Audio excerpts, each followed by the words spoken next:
আমাদের পূর্বে যারা এই পৃথিবীতে আগমন করেছে তারা চলে গেছে, আমরা যারা এখন আছি আমরাও চলে যাব। আমাদের পরে যারা এই পৃথিবীতে আসবে তারাও চলে যাবে। কিন্তু যাওয়ার আগে আমাদের সকলকে আল্লাহওয়ালা হইতে হবে, মুত্তাকি হইতে হবে।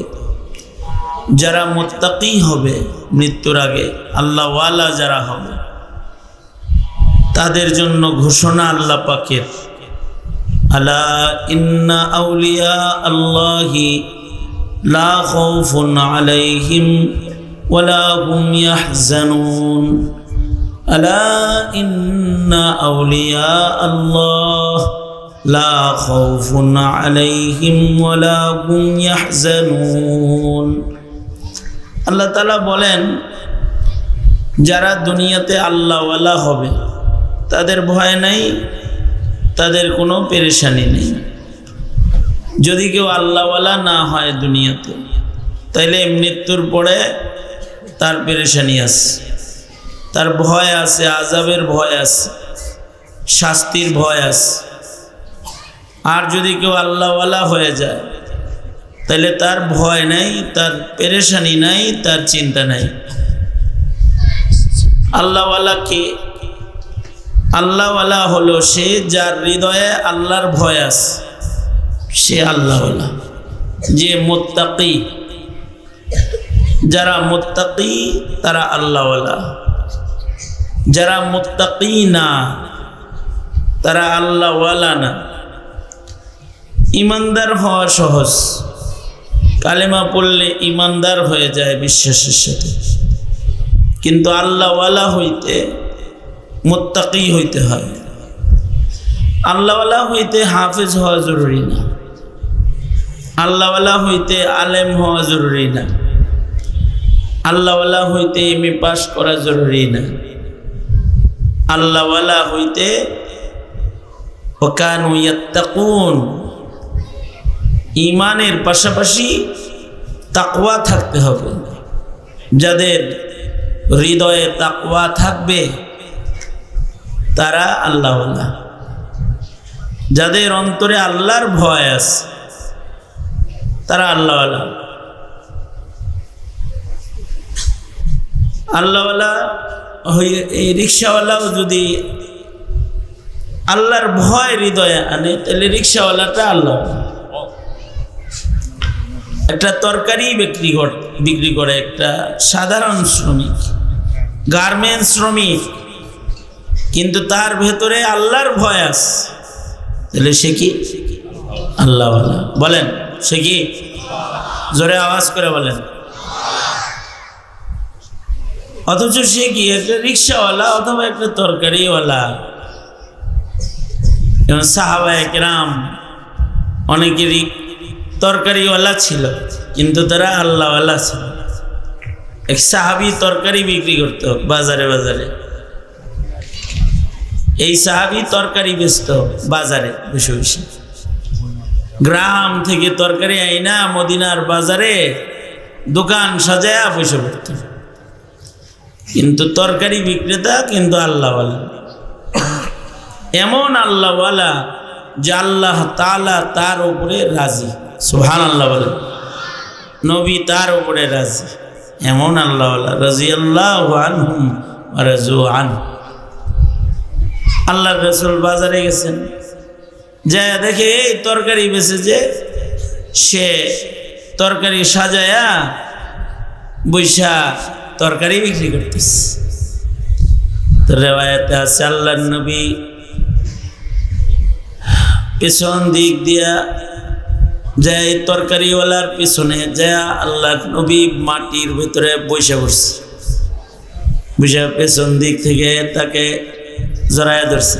বন্ধুর অনেক সময় পিছন দিক দিয়ে যায়, চোখ ধরে না, চোখ ধরে কয় বলো তো দেখি আমি কে, ঠিক না?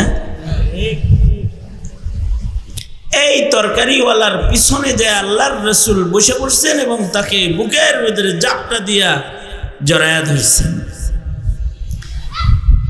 কালো কুৎসি মানুষ জড়াইয়া ধরে আল্লাহর রাসূল বলে, এই একটা গোলাম বিক্রি হবে, গোলাম, আমার একটা গোলাম বেচমু, এই যে এটা আমার গোলাম, কারা কারা কিনবা? নবী রসিকতা করতেছে।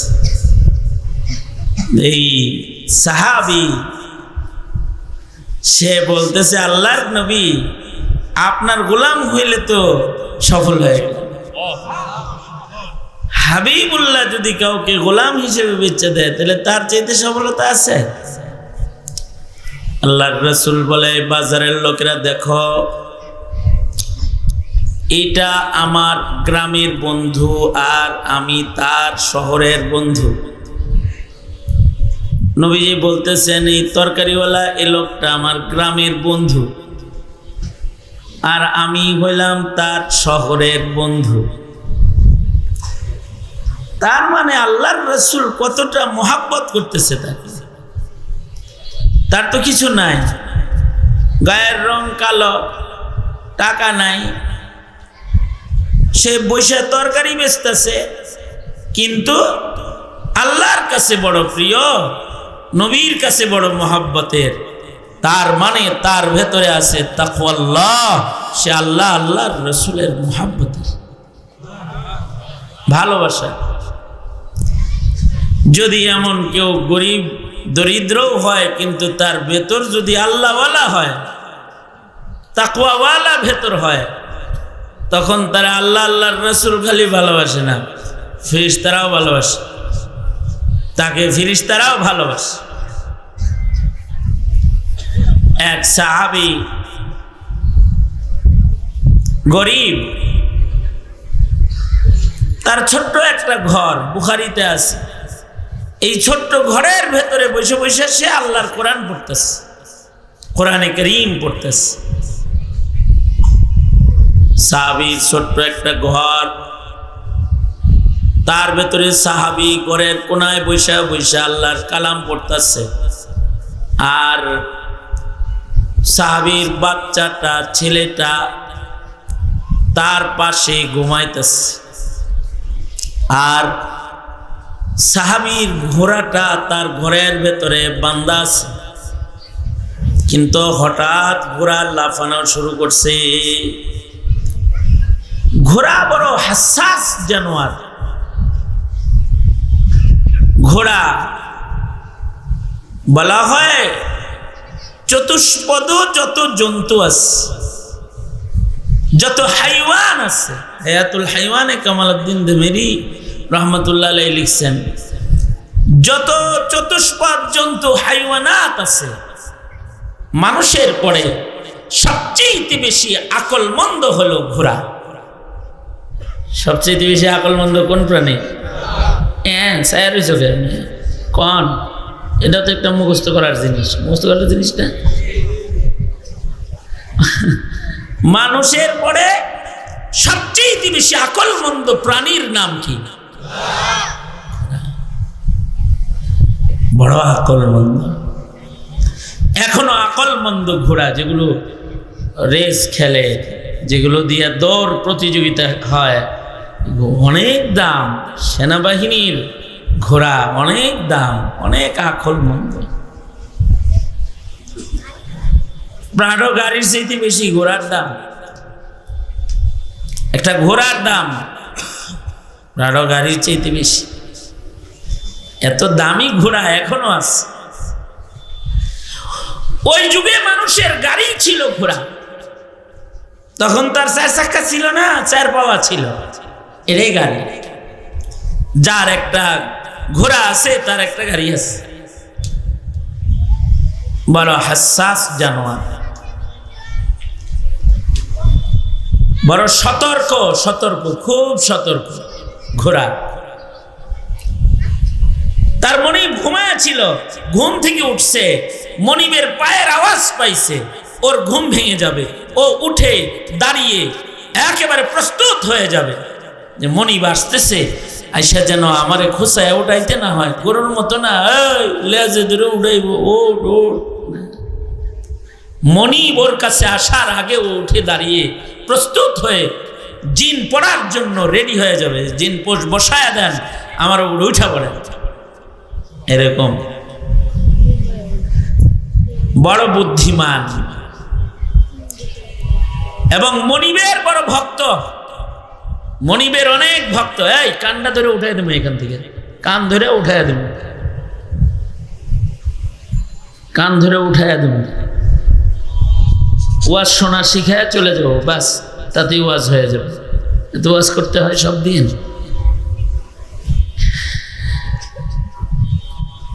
মনিবের এত ফরমাবরদার ঘোড়া, মনিবের ফরমাবরদার যে মনিব ওকে নিয়ে যুদ্ধে যায়। ও তীরের আঘাত নিজে খাবে, মনিবের গায়ে লাগতে দিবে। যতক্ষণ ও জাগ্রত থাকবে ততক্ষণ এই মনিবরে তীর তরবারির আঘাত দিতে পারবো না। লাভ দিয়ে সাইড সুইড হয়ে যাবো। এ কারণে ঘোড়া যুদ্ধের বড় সামান।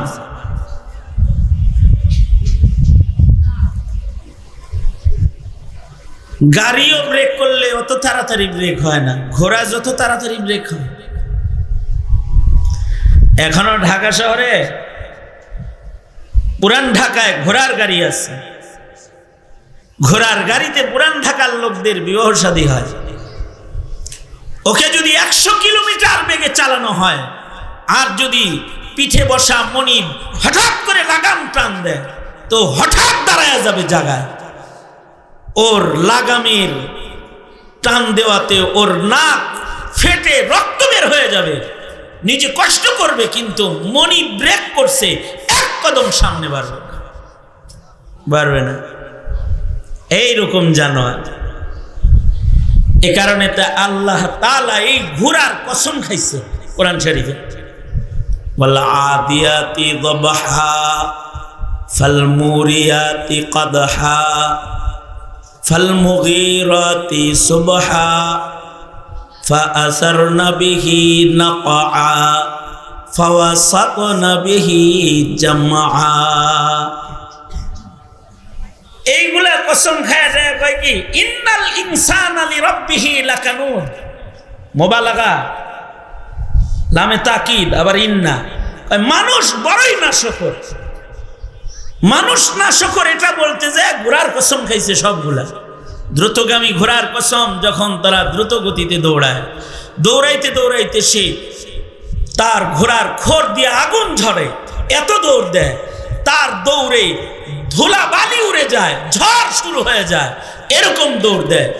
এক সময় সে তার উপরে বসা যোদ্ধাকে নিয়ে বিরুদ্ধের শক্তি যারা, তাদের ভিড়ের ভেতরে সে সাহস করে ঢুকে যায় আর বিজয় ছিনিয়ে নিয়ে আসে। আল্লাহ তাআলা এই কসমগুলো করছে। মুফাসসিরিন বলে আল্লাহ তাআলা মানুষরে নাশকর বলতে যায় ঘোড়ার কসম খাইল কেন? তো মুফাসসিররা বলে ঘোড়ার কসম এর লিগে খাইছে, মনিবে ঘোড়ারে শুধুই মাত্র কয়টা খোল খাওয়ায়, কয়টা ঘাস খাওয়ায়, এতটুকুন খানা পেয়ে এই ঘোড়া মনিবের এত ভক্ত, এই সব গুণ তার আছে। কিন্তু মানুষ আল্লাহর দেয়া চোখ দিয়া চলে, আল্লাহর দেয়া কান দিয়া শুনে, আল্লাহর দেয়া রিজিক খায়, আল্লাহর দেয়া শ্বাস প্রশ্বাসে তার জীবন চলে, কিন্তু বড়ই নাশকর। রোজার চাঁদ উঠে যায়, নাফরমানের মতো দিনের বেলায় খানা খায়, নাশকর। কিন্তু যারা শকর গুজার হয়, এদের টাকা পয়সা লাগে না, ঘরবাড়ি লাগে না, এরা আল্লাহর ফরমাবরদার গোলাম হয়ে যায়। তখন ওদের ঘর লাগে না, কিন্তু ওরা অনেক দামি হয়। তো এই ছোট্ট একটা ঘরে সাহাবী বয়ে বয়ে কোরআন পড়তেছে। এখন তো রাজমহলে গান আছে, কোরআন নাই। ছোট্ট ঘরের ভেতরে সাহাবী, বুখারী শরীফের ভিতরে আছে, সাহাবী কোরআন পড়তেছে, বাচ্চাটা পাশে আছে, ঘোড়া লাফাইতেছে। সাহাবীরা তো আসলে গরিবই ছিলেন বেশি। গরিব হইলেও ধনীর চাইতে ওই গরিবের মূল্য আল্লাহর কাছে বেশি। যে গরিবের ভেতরে আল্লাহওয়ালার সিফাত আছে, তখন এই আল্লাহওয়ালা বান্দার জন্য আল্লাহ তার বন্ধুরে হাবিবরে ধমকি দিতেও দেরি করেন। একবার নবী আলাইহিস সালাতু ওয়াস সালাম তিনি চিন্তা করলেন, আরবের লোকেরা আমার সাথে কথা বলতে চায়। আরবের লিডাররা খবর পাঠাইলো, আমরা মুহাম্মদুর রাসূলুল্লাহ সাল্লাল্লাহু আলাইহি ওয়াসাল্লামের সাথে কথা কইতে চাই, কিন্তু শর্ত ওই পাশে আবু যর, বেলাল, এই ধরনের গরিব সাহাবী যারা আছে এরা থাকতে পারবো না, শুধু আমরা সরাসরি ধনীরা নবীর লগে কথা বলবো। নবীজি প্রস্তাব কবুল করলেন। তারা নবীজির সাথে কথা কইতে আইছে। নবীজি যখন এই ধনীদেরকে নিয়ে কথা বলতেছেন, আরবের লিডারদেরকে নিয়ে, নবীজির ইচ্ছা হলো একটা লিডার যদি কালেমা পড়ে তাহলে ওর দ্বারা হাজারো মানুষের কালেমা পড়ার রাস্তা খুলে যাবে। এজন্য নবীজি গুরুত্ব দিচ্ছেন। কথা চলছে, ঠিক এমন সময় আব্দুল্লাহ ইবনে উম্মে মাকতুম সাহাবী, অন্ধ সাহাবী, দরিদ্র সাহাবী নবীজির কাছে আসছে কথা কইতে, মাসালা জিগাইতে। আল্লাহর রাসূল একটু বিরক্ত হইছেন, বুড়োকে গুছায়া গেছে নবীজির, একটু বিরক্ত হইছেন। আল্লাহ তাআলা সাথে সাথে এই অন্ধ আল্লাহওয়ালার জন্য তার হাবিবরে ধমকি দিয়া কয়, আপনি ভ্রুকুঞ্চিত করলেন, আপনার কাছে এই গরিব এসেছে তাই? আপনি যে ধনীদেরকে নিয়ে দাঁড়িয়ে আছেন, এমন লাখো কোটি ধনীর চাইতে এরকম একটা ফকিরের মূল্য আমার কাছে বেশি। আল্লাহ তাআলা আল্লাহওয়ালা হইলে গরিব হইলেও তারা পছন্দ করে। আল্লাহর রাসূল বাইতুল্লাহ তাওয়াফ করতেছিলেন আর কাবা ঘর তাকায় তাকায় দেখতেছিলেন আর বলতেছিলেন, এই যে কাবা যেটাকে ঘিরে সবাই তাওয়াফ করতেছে, একটা হাবশী কালা ইমানদার গরিব গোলামের মূল্য এমন কাবার চাইতে আল্লাহর কাছে অনেক দামি। আল্লাহু আকবার। কি গুণ কি তার গুণ হলো সে আল্লাহওয়ালা। তার গুণ কি জোরে বলেন? তার গুণ কি জোরে বলেন? আল্লাহওয়ালা। আল্লাহওয়ালা হইতে হইব সবাই। সাহাবীদের ধন ছিল না, চামড়ার সৌন্দর্য ছিল না, গায়ে কাপড় ছিল না, এখন তো ফহিনী, কিন্তু সাজ্জা গাজ্জা সুন্দর হয়ে থাকে না। চেহারা দেখলে মনে হয় যে আস্তে একটা রাস্তার লেবার, কিন্তু টাইটি বলে এইরকম ভাবে সাজছে মনে হয় যে উনি উপরস্থ কোনো সেনা অফিসার, বড় অফিসার, তাই না? সাহাবায়ে কেরামের তো কোনো কাপড় চোপড়ও ছিল না, এত দরিদ্র ছিল সাহাবীরা। দরিদ্র, কাপড় চোপড় নাই, শান শওকত নাই। এখনকার মানুষ ধনে, টাকা পয়সা, গাড়ি বাড়ি, পোশাক পরিচ্ছদ এগুলোতে ধনী, কিন্তু দিল বড় নোংরা, দরিদ্র দিলটা একেবারে দরিদ্র। সালমান এফ রহমান হইলে কি দিল এত দরিদ্র যে দরিদ্র লোকের হক মাইরা খায় আঙ্গুল ফুলে কলা গাছ হয়ে যায়। দরিদ্র।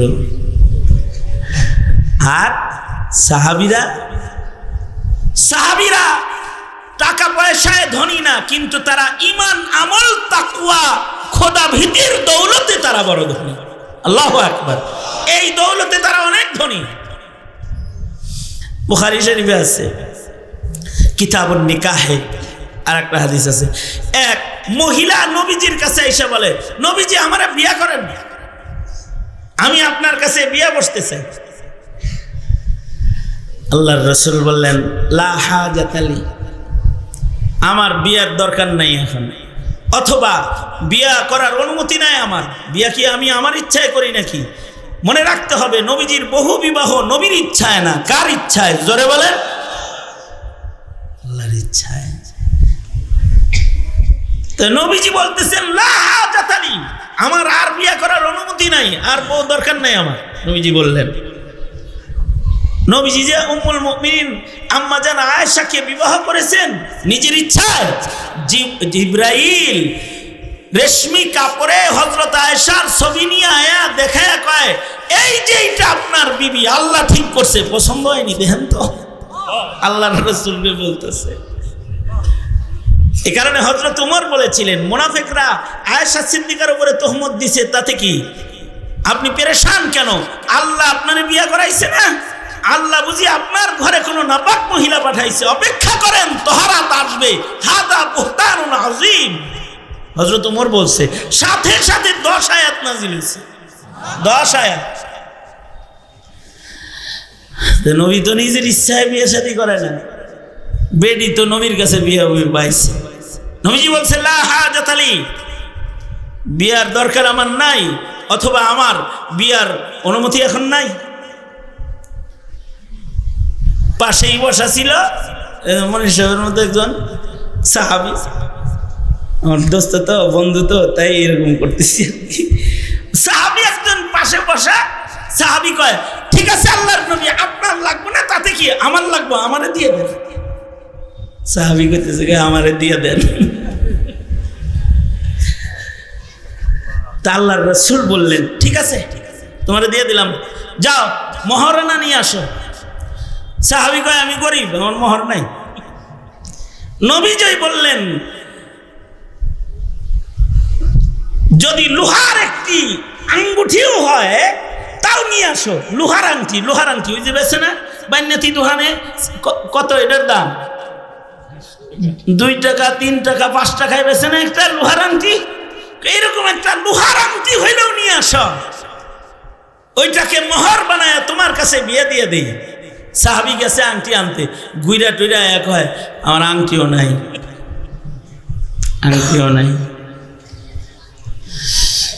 আল্লাহর রাসূল বললেন তাই বিয়ে করবা কেমনে, মোহর দিমু কি, মোহর নির্ধারণ করবো কি?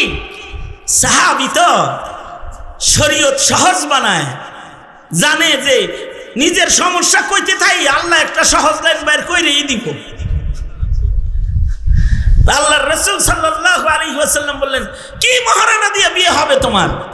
সাহাবী কয় কি আছে মোহর একটা, এই যে তাহবান লুঙ্গি যেটা আছে এটা খুলে দিয়ে দিই। আল্লাহর রাসূল বললেন হাইসা দিয়া, নবীজি কয় হেই তুই লুঙ্গি খুলে দিলে তুই পরবি কি?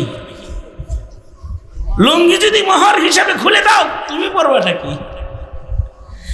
বলার উদ্দেশ্য হলো সাহাবীর লুঙ্গি ছাড়া আর কিছু নাই, তোমার আমার তো অনেক কিছু আছে, কিন্তু তোমার আমার কাছে খৌফ ও খাশিয়াত নাই, ইবাদত নাই, তোমার আমার তারাবি নাই, রোজা নাই, কোরআন তেলাওয়াত নাই, জিকির নাই, ইবাদত নাই, আল্লাহর ভয় নাই।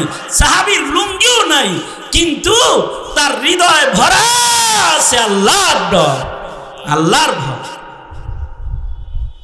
এল সাহাবী, এইটাও বুখারী শরীফে আছে। এক সাহাবী রোজার মাসে নবীজির কাছে এসে বলে আল্লাহর নবী আমি তো রোজার মাসে দিনের বেলায় বিবির সাথে থাইকা ফেলাইছি, দিনের বেলায় রোজা ভাঙা লাইছে আর কি। রোজা কি পানাহার ও জৈবিক চাহিদা থেকে বিরত থাকবে নির্ধারিত সময় রোজা, এটার পাশাপাশি গুনাহ থেকেও বেঁচে থাকবে, যে হালাল জিনিসও গ্রহণ করবে না, বিবি হালাল দিনে বিবির কাছে যাবে না, খাবার পানি খাদ্য গ্রহণ করা হালাল জৈবিক চাহিদা আল্লাহর সন্তুষ্টির জন্য, এই চাহিদা থেকে নিজেকে বিরত রাখবে রোজা। সাহাবী দিনের বেলায় বিবির লগে থাকছে, থাইকা সাহাবী তো একটা রোজা ভাঙছে, ডর ভয় আছে, আর এখন তো রোজা ভাঙ্গা বয় নাই, আবার বিড়ি খায়, ভাঙ্গা টাঙ্গা আবার বিড়িও খায়, হ্যার বিড়ির ধোঁয়ায় রোজাদারের রোজা ভাঙ্গা যায়। টের পাই খেয়ে বিড়ি খাইছে রে বাসে, ও রোজা তো ভাঙছে ভাঙছে আবার বিড়ি খাইছে। আর সাহাবী রোজা ভাঙ্গা নবীজির কাছে এসে বলে আল্লাহর নবী রোজা ভাঙ্গা লাইছি কি করবো? আল্লাহর রাসূল বললেন একটা গোলাম আজাদ করে দাও। আমি গরিব মানুষ, আমার গোলাম টোলাম নাই, আর কোনো অপশন নাই মাপ টাপ নেওয়ার। আল্লাহর রাসূল বললেন অপশন 2, 60টা রোজা রাখবা, 2 মাস রোজা রাখবা, সাহাবী বলে একটা রাখতে যাই বেজাল করছি, 60টা কেমনে রাখবো? আর সহজ কোনো পন্থা নাই। নবী বললেন অপশন 3, 60 জন মিসকিন রে খানা খাওয়ায়া দাও। সাহাবী কয় আমি নিজেই মিসকিন। রাসূল বললেন অপশন 4, এই যে নাও, আমার কাছে একটা পোটলা আছে, এর ভেতরে আটা আছে, এর ভেতরে জব আছে, এর ভেতরে খাজুর আছে, এই যে বস্তা একটা দিয়ে দিলাম তোমার হাদিয়া, যাও কিছু মাসাকিন দাওয়াত দিয়া রোজার কাফরা হিসেবে খাওয়ায় দাও, আল্লাহরে কয়ে দেবনি। সাহাবী বস্তাটা মাথায় নিয়ে চলে যেতেছে, যাওয়ার সময় ঘুরা ফিরা কয় আল্লাহর নবী, গোটা মদিনায় আমার চাইতে বড় মিসকিন নাই, এগুলো অন্য মিসকিনরে খাওয়ানোর কোনো লাইন নেই, এটা আমি খায়া ফেলাম। আল্লাহর রাসূল হেসে দিয়েছেন। তার মানে মুহাদ্দিসরা বলে হাসি হইল এজাজত। আপনি বিয়ের প্রস্তাব দিচ্ছেন আপনার মেয়েরে, এই মা তোর লেগে অমুক আর্মি অফিসার, তার সাথে তোর বিয়ে ঠিক করছি, এত টাকা মহারণা, তুই কি রাজি? যদি কবুল না কয়া হাসে, যদি এই হাসি একটা অনুভূতি ইজেন। তার মানে নবী হাইসা দিছে, তার মানে নবী বলতেছে ঠিক আছে যা, কিছুই যেহেতু পারবি না, আল্লাহরে বইলে অন্য ভাও করতেছি, তুই খাগা। তখন তো রাসূল ছিল, সাহাবীরা ভাও করে লইছে নবীরে দিয়ে, আপনি আমি ভাও করবো কেমনি? হ্যাঁ, আপনারা আমারে ভাওয়ের সুযোগ দেওয়া লাগে না? আমরা গুনাহ কইরা ভাও করবো কেমনে? এর লেগে আল্লাহ কয় আমার হাবিব নাই, কিন্তু হাবিবের উম্মত তোরা, তোদের ভাও করার লাইন করে দিতেছি, 11 মাস পরে একটা রমজান দিমু, হক আদায় করিস, বছরের গুনাহ না জিন্দেগীর গুনাহ মাফ করে একেবারে ওলি হয়ে যাবি, মুত্তাকি হয়ে যাবি। 30 দিনে মুত্তাকি হয়ে যাবি তোরা। ওই কথাটাই আল্লাহ তাআলা বলেন, ইয়া আইয়ুহাল্লাযীনা আমানু, ইয়া আইয়ুহাল্লাযীনা আমানু কুতিবা আলাইকুমুস সিয়ামু কামা কুতিবা আলাল্লাযীনা মিন ক্বাবলিকুম। আয়াতের বর্ণনায় বোঝা যায় আমাদের পূর্বের মানুষেরও রোজা ছিল। এটা নতুন বিধান না, এটা পুরান বিধান, কিন্তু রোজা কইরা তারা ওই পুরস্কার পায় নাই। আমাদের আল্লাহ যেটা রোজার মাধ্যমে দিবে, আল্লাহ কয় তাদেরও দিছি রোজা, কিন্তু তো করে দিলাম, তো করে রোজার পুরস্কারটা আলাদা করে দিলাম, লাআল্লাকুম তাত্তাকুন। 30টা রোজা রাখবি, 1 মাস রোজা হবে তোদের জন্য 30টা ক্যাপসুলের মতন। একদিক দিয়া 30 রোজা কমপ্লিট করবি, লাআল্লা ফি কালামিল্লাহি লিত্তারাজ্জিহি ওয়াল ইয়াকিন। একদিকে তোর রোজা শেষ হবে, আর একদিকে ওলির দপ্তরে তোর নাম চলে যাবে। কিন্তু নবী বলে একটা শর্ত আছে, মান সামা ঈমানান ওয়া ইহতিসাবান। রোজাটা হইতে হবে ঈমানের রোজা, রোজাটা হইতে হবে হিসাব নিকাশের রোজা।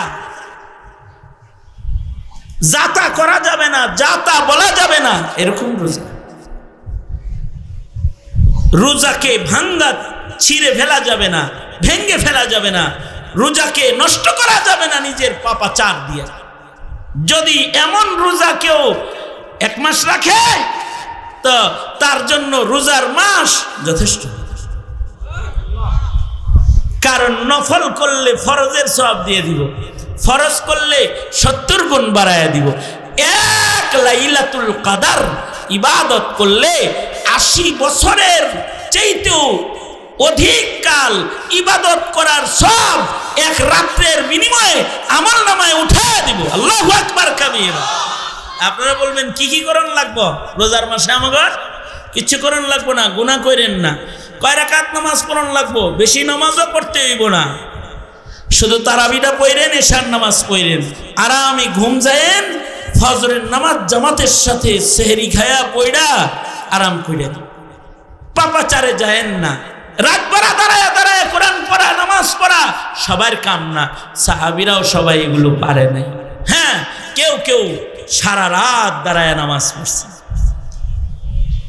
কেউ কেউ সারা রমজান কোরআন পড়েছে। আমাদের আকাবিরদের কেউ কেউ দিনে এক খতম, রাত্রে এক খতম পড়ছে। ইমাম শাফি রহমতুল্লাহ আলাইহি ডেইলি এক খতম পড়ছে। ইমামে আজম আবু হানিফা রহমতুল্লাহ আলাইহি দিনে রাতে খতম করছে। 2 রাকাত নামাজে উনি এক খতম করে কোরআন শরীফ পড়তেন। 2 রাকাত নামাজ সম্ভব? সম্ভব। নিজেরে যদি কেউ আজাদ মনে করে তাহলে সম্ভব না, জেলখানায় মনে করলে সম্ভব। যেমন আমরা যখন জেলে ছিলাম তখন আমাদের সাথীরা 2 দিনেও খতম করত, আর কোনো কাম নাই তো। হাসিনার জেলখানায় আর কোনো কাম আছে কোরআন পড়া ছাড়া? আর কোনো কাম নাই তো এক এক দিন 15 পারা করে পড়ত। নামাজের ভেতরে 5 পারা 7 পারা, এই মামুনুল হক সাহেব নামাজের ভেতরে 5 পারা 7 পারা। জেলখানায় ছিল, হ্যাঁ জেলখানায় ছিলাম তো সপ্তাহের ভেতরে খতম হয়ে গেছে। এখন 15 দিনে 1 মাসে মুশকিল, জেলখানায় নেই তো। সাহাবীরা আবার সারা জিন্দেগিটাই জেলখানায় ছিল। আর দুনিয়া সিজনুল মুমিন, সাহাবীরা দুনিয়ায় জেলখানায় বসবাস করছে, অপরাধ করলে শাস্তি নিয়ে নিছে। জেলে যেমন অপরাধীরে শাস্তি দেয়, সাহাবীরা মুক্ত জমিনেও অপরাধ করলে নবীর সাজা তারা গ্রহণ করেছে। সিজনুল মুমিন। এ কারণে আমাদের আজাদি আমাদের নষ্ট করেছে। রমাদান এসেছে আমাদের গোলামির জিঞ্জিরে আবদ্ধ করতে। আসুন নিজেদেরকে গোলামির জিঞ্জিরে আবদ্ধ করে ফেলাই। ইনশাআল্লাহ বলেন, জোরে করে বলেন ইনশাআল্লাহ। ঈমান আর আমল ঠিক করে ফেলাই, পৃথিবীর কোনো শক্তি আমাদের সাথে পারবে না, পৃথিবীর কোনো শক্তি পারবে না। আর যদি ঈমান আমল ঠিক না হয়, খৌফ ও খাশিয়াত না আসে, তো সংখ্যা দিয়া বিজয় অর্জন করা যাবে না। গুনাহের কারণে মাওলা নারাজ হইলে এক জালিম তাড়াইছেন, আর এক জালিম ঘরে বইব, দেখেন আর একটা জালিম ঘরে বসবে। সুতরাং ভালো হয়ে যাই, ভালো হইতে পয়সা লাগে না, ভালো হইতে লাগে ইরাদা। কি লাগে জোরে বলেন, জোরে বলেন। কারা কারা ভালো আর ইরাদা করলেন হাত তোলেন তো, আল্লাহ কবুল করেন, জোরে বলেন আমিন। হাত নামান। আমার ভোর 4টার সময় ফ্লাইট। শুধু শেখুল হাদিস মনির সাহেব উনি আমার বন্ধু মানুষ আর মহাব্বতের মানুষ না হইলে এইখানে আসা এখন সম্ভব ছিল না। আকস্মিকভাবে 6 ঘন্টা আমার ফ্লাইট আগায় আসছে। এরপরও আপনাদের সামনে আসলাম। যা বললাম এর থেকে যেটা বুঝাইতে চাইলাম, রমাদান আসছে আমাদের আল্লাহওয়ালা বানাইতে। কি বানাইতে, জোরে বলেন। আল্লাহওয়ালা হয়ে গেলে আর কিছুই তার লাগে না। गर नहीं दौलत तू सदमा कुछ नहीं, दिल गनी रखते हैं शिकवा कुछ नहीं। सीम ज़र क्या चीज़ है, सीम ज़र क्या चीज़ है, दिल की गिना के सामने बोरिया पर बैठ कर भी सरवरी मिल जाएगी, बोरिया पर बैठ कर भी सरवरी मिल जाएगी। আল্লাহর জান্নাত দখল করার জন্য প্রাসাদে বসবাস লাগে না, আল্লাহকে পাওয়ার জন্য কোটি কোটি টাকা লাগে না, আল্লাহকে পাইতে অনেক ডিগ্রি লাগে না, আল্লাহকে পাইতে সুন্দর চেহারা লাগে না, আল্লাহরে পাইতে লাগে সুন্দর একটা দিল, गर नहीं दौलत तू सदमा कुछ नहीं दिल गनी रखते हैं शिकवा कुछ नहीं सीमो ज़र क्या चीज़ है दिल की गना के सामने बुरिया पर बैठे कर भी सरवरी मिल जाएगी চাকার উপরে বসে জান্নাতের রাজত্ব দখল করার ঈমান আর আবদিয়তের রাজত্ব আল্লাহ তাআলা মুসলমানের দান করেছে আল্লাহু আকবার করে বলেন হ্যাঁ চাকার উপরে বসে ওই তো ইয়ারি নেই ইনশাআল্লাহ বলেন কোন সময় যদি না খেয়ে থাকেন ইরুম ইরুম হয়ে যায় কেমন আছেন ভালো না কেন মুখটা হাসাই আইতে পারে না মিয়া 365 দিনের ভেতরে 300 দিন ভালো খাইছেন 6 দিন একটু ক্ষুধায় কষ্ট করছেন এত মুখ কালো এখন হ্যাঁ 360 দিন সুস্থ ছিলেন 6 দিন অসুস্থ ছিলেন এত খারাপ লাগে কেন মনিবের নিয়ামতের শুকরিয়া নাই 360 দিন যে ভালো খাওয়াইলো 200 দিন ভালো খাওয়াইলো 250 দিন ভালো খাওয়াইছে 100 দিন কষ্ট দিছে সমস্যাটা কি বই যে হারা মাস গুতানি দেয় মাঝে মাঝে হাসা কথা কয় তাতে সমস্যা নাই আল্লাহ তাআলা কখনো কখনো বান্দাকে কষ্ট ফেললেও রেজা বিল কদর হাসা দিতে হইব আলহামদুলিল্লাহ আল্লাহ আমি খুশি যেমনে রাখেন তেমনে খুশি ঈমান তাহলে দেখবেন ইবাদত করতে ভালো লাগবে তাছাড়া টেনশনে নামাজে খারাপ হইবেন হায় রে কি জানি পড়ছিলাম